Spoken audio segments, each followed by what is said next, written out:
ये शीश कटाने का सौदा नंगे सर झेला जाता है। यूं कहते कहते वक्ता की आंखों में खून उतर आया, मुख रक्त वर्ण हो दमक उठा, दम की उनकी रक्तिम काया।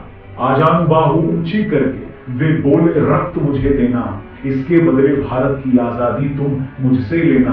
वह आगे आए जो इस पर खूनी हस्ताक्षर करता हो, मैं कफन बढ़ाता हूं आए जो इसको हंसकर लेता हो। सारी जनता हुंकार उठी, हम आते हैं, माता के चरणों में यह लो हम अपना रक्त चढ़ाते हैं।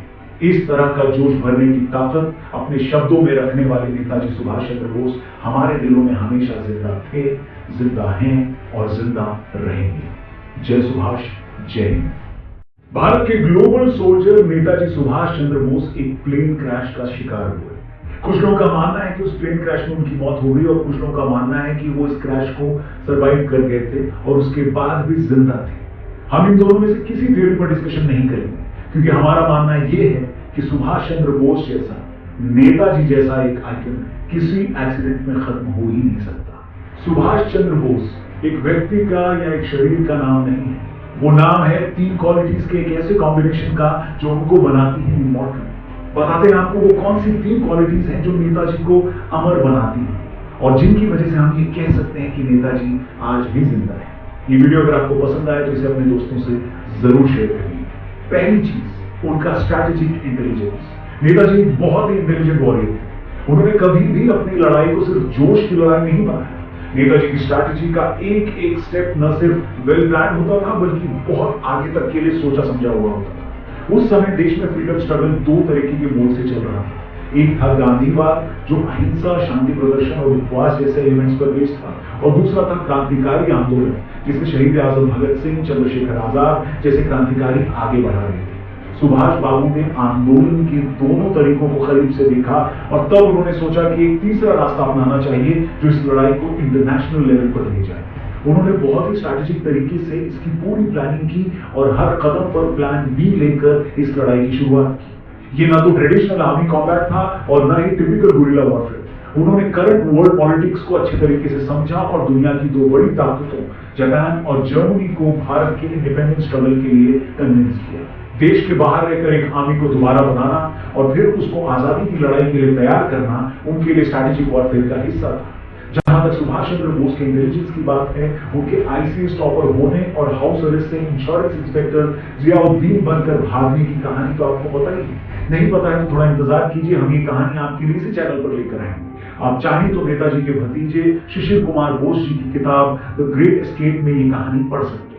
नेताजी की दूसरी क्वालिटी जो उनको अमर बनाती है वो है करेज, यानी उनका साहस।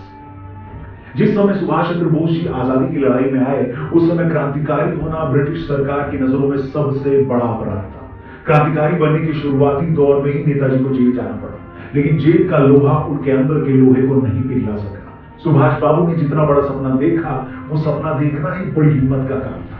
जिस समय भारत के सैनिक ब्रिटिश सरकार द्वारा वर्ल्ड वॉर 2 में अलाइड फोर्सेस की तरफ से लड़ने के लिए भेजे जा रहे थे, उस समय जापान और जर्मनी जैसे देशों के साथ हाथ में लाने का इमेजिनेशन भी डरावना लगता है। लेकिन सुभाष बाबू ने न सिर्फ ये सोचा बल्कि इस काम को अंजाम भी दिया और जापान सरकार के साथ साथ हिटलर जैसे शक्तिशाली नेता के पास जाकर भी नेगोशिएशन शुरू कर दी। साथ ही पूरी की पूरी इंडिपेंडेंट फौज को दोबारा तैयार कर लेना, वो भी फॉरेन लैंड पर, ये उनके साहस का दूसरा बड़ा एग्जाम्पल है।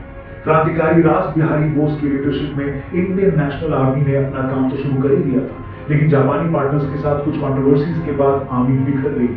रास बिहारी बोस जी ने आईएनए को सुभाष बाबू के हाथों में सौंप दिया। नई लीडरशिप में आईएनए न सिर्फ दोबारा बनकर तैयार हो गई बल्कि उसने नॉर्थ ईस्ट इंडिया में अपनी लड़ाई को जोर शोर से शुरू भी कर दिया था।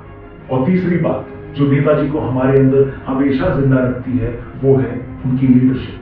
नेताजी की लीडरशिप एबिलिटीज का इससे बड़ा एग्जांपल क्या हो सकता है कि पूरा देश उनको नेताजी के नाम से याद करता है। उनकी इंडियन नेशनल आर्मी में एक वुमेन विंग था जिसका नाम था रानी लक्ष्मीबाई ब्रिगेड। इस ब्रिगेड की लीडर कैप्टन लक्ष्मी सहगल जी से जब एक इंटरव्यू में पूछा गया कि देश के बाहर विपरीत परिस्थितियों में इंडियन नेशनल आर्मी अपना काम कर रही थी, ऐसे में कोई बीमार पड़ जाता था तो कैसे मैनेज करते थे आप लोग? इसके जवाब में लक्ष्मी सहगल जी का जवाब था, नेताजी थे ना। उन्होंने आगे बताया कि हजारों की इस आर्मी में किसकी क्या प्रॉब्लम है नेताजी को सब पता होता था। और नेताजी सबकी प्रॉब्लम्स को खुद अपनी निगरानी में सॉल्व करवाते थे। ये होती है लीडरशिप। वरना देश के बाहर रहकर 40,000 से अधिक लोगों को आवाज देकर उनको इतनी बड़ी लड़ाई के लिए इकट्ठा करना और तैयार करना तो सपने में भी नहीं सोचा जा सकता। नेताजी ने न सिर्फ आजाद भारत का सपना देखा, बल्कि लाखों लोगों को यह सपना दिखाया और इस सपने में विश्वास करना सिखाया। इसके लिए जिस लेवल की लीडरशिप की जरूरत थी वो नेताजी में थी। नेताजी के भाषण, उनकी बातें ऐसी थी जिससे सुनने वालों की नसों में उबाल